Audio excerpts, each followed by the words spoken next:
I've seen this photograph, but this is the first time I'm looking at it this way.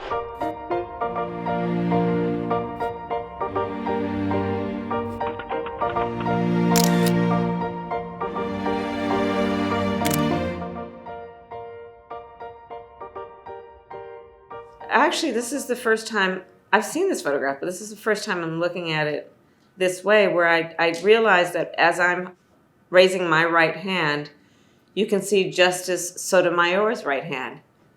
I hadn't noticed that before. And my left hand is on two Bibles, one that of Miss Shelton, an extraordinary person in my life, and as we have always thought of her, our second mother.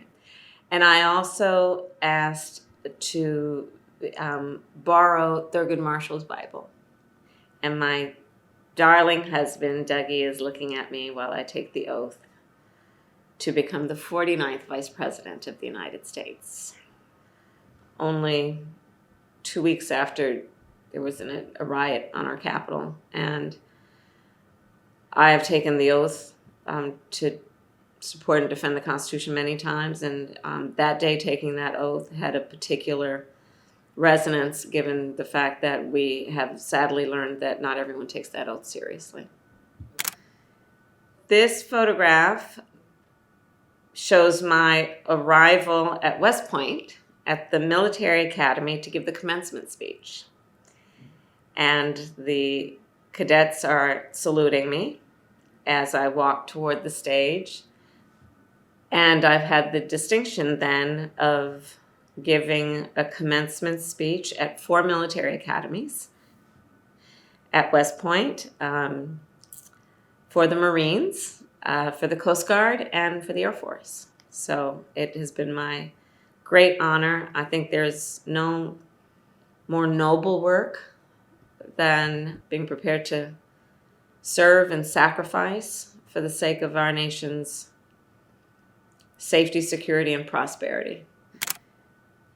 Here I am standing on Interstate 95 with these most highly skilled and talented working people who rebuilt that interstate in record time.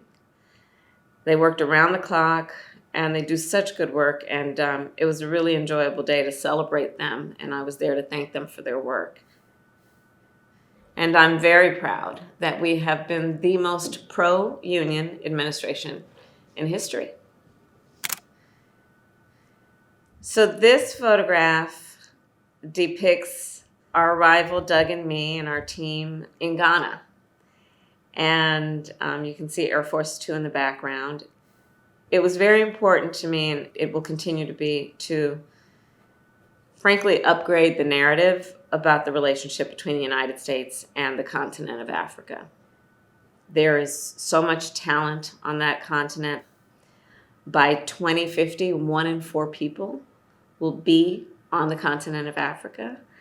And this trip, which I purposely then curated to highlight partnerships and U.S. investment in partnership with African leaders, that is about investing in the future of the world. So I was very proud about that trip. And the stop in Zambia had deep personal significance for me because my grandparents lived in Zambia many years ago, and as a child I visited them there. And so during that official trip to Zambia, I went to the location where my grandparents lived. It was a great trip all around.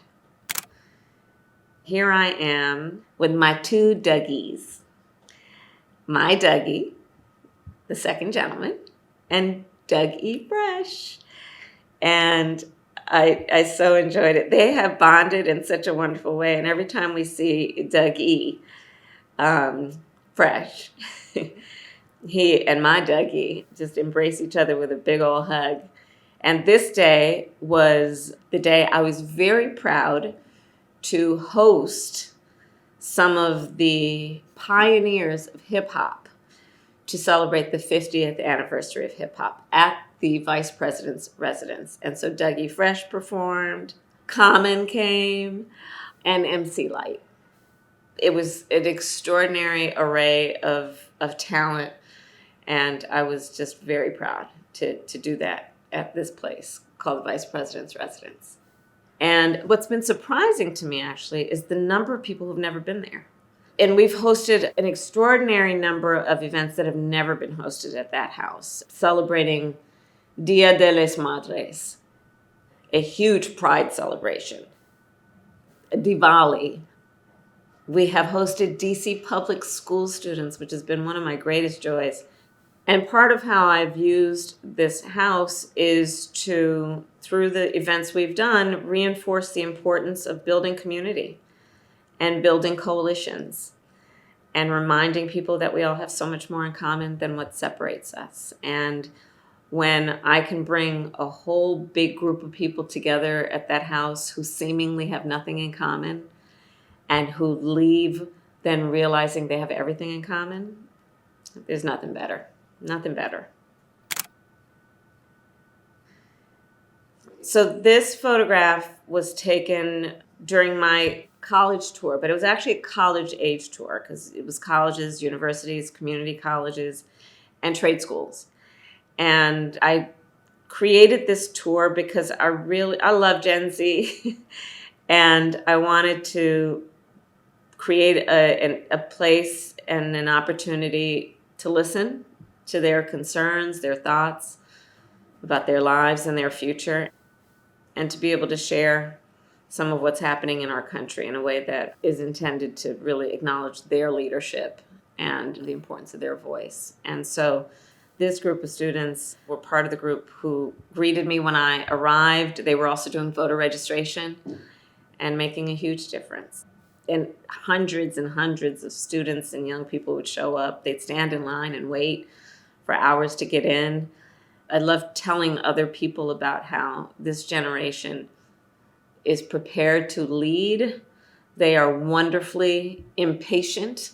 They're not going to sit around and wait for other people to get the job done. They're prepared to do it. And I love that about them. This photograph is when I went to a reproductive health clinic in Minnesota to highlight the important work that they are doing and to highlight what has happened in terms of the healthcare crisis that the Dobbs decision created and took a woman's right to make decisions about her own body. A lot of these clinics have had to close. The clinics that have stayed open in states that still provide legal protections, they're overburdened because women from surrounding states are going there if there's a Trump abortion ban in those states. But what I didn't know was that no vice president or president has ever visited a reproductive health clinic. And what was really great, and you can see the top of his head in this photograph, is my buddy, Tim Walz, Governor Walz, joined me. And he has, as governor, been so forceful in his leadership around the importance of reproductive health care.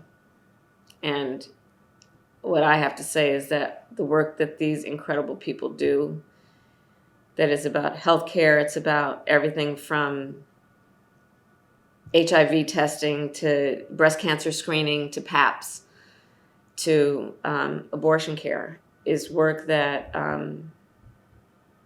we should protect and give people the right to choose what they want and what they need. So this photograph was taken at a memorial that has been constructed in Parkland, Florida, to honor the 17 people that were killed in the Parkland shooting, in the massacre. 14 students, 3 faculty. I was there at the invitation of the families. They preserved the crime scene, and it was very smart. They did it as a way to make sure that policymakers, that leaders really fully understand what gun violence does. And there was dried blood on the floor. There were backpacks that the kids had obviously dropped as they were trying to flee. And I went there as vice president to, again, call for reasonable gun safety laws in America, including the need for assault weapons bans and universal background checks and red flag laws. I just have to say that those families are extraordinarily courageous.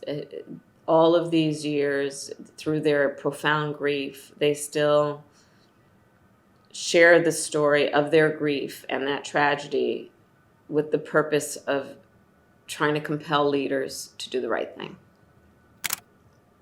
So this is me walking through the halls of the United States Congress, and I'm walking by the most extraordinary portrait that hangs in the halls of Congress of Shirley Chisholm. You know, what I love about this portrait is, you know, her shoulders kind of out like that, because the way I think of her is that those broad shoulders of Shirley Chisholm, I stand on those broad shoulders.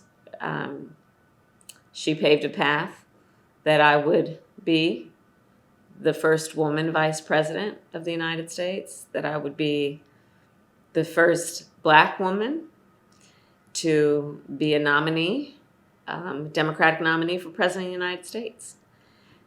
And this photograph reminds me of important advice that my mother gave me that I offered to everyone often, which is, you may be the first to do many things, but make sure you're not the last.